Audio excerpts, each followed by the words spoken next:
Good morning. I hope everything's going well for you today.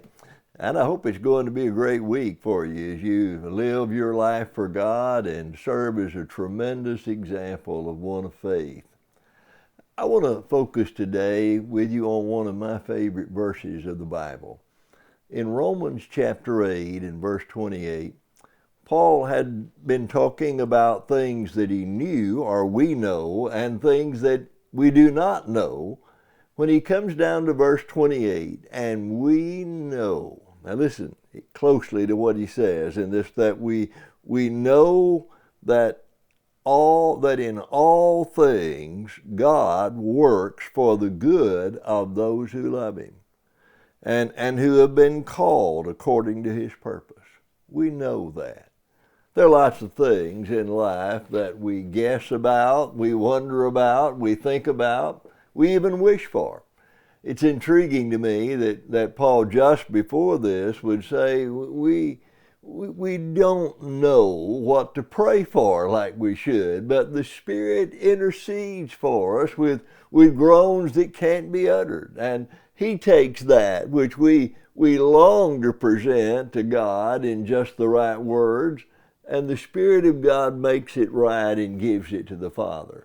So we don't know lots of things in the world, lots that we really wish we did know. How many times has a parent said to you, or maybe to your children, well, what do you know? Well, let me tell you something. We know that God is always involved and that he causes all things to work together for good to those who love him and are called according to his purpose. Now just think about that idea for a minute. He didn't say we know that everything that ever happens to us is good. That's not true. He says that God is back behind and takes the good, the bad, the ugly, and he can form them together and work them together in our lives so that out of all of the horrible things and the things that just didn't seem to have any meaning, that he puts together and brings about good in our life. Just think about how many times in your life has something seemed to be awful, something that was just the horrible thing of your life, and yet when you look back on it some years later, you realize that all of these different really good things came out of that awful thing. I think about Paul in Philippians 1 when he said, I want you brethren in Philippi to know that my imprisonment, what seemed so awful, has actually worked out to the furtherance of the kingdom of God. That all of these different ones here in the household of Caesar have heard the gospel through the preaching that he had done there.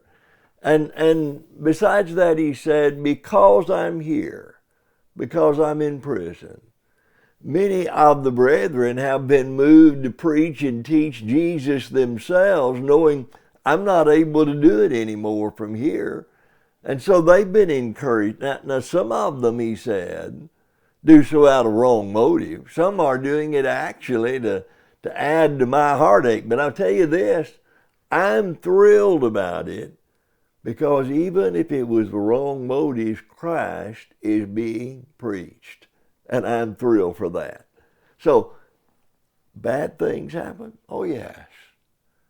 But God can take that and put it together and mix it together in life and bring about some of the best things that have ever gone on in life.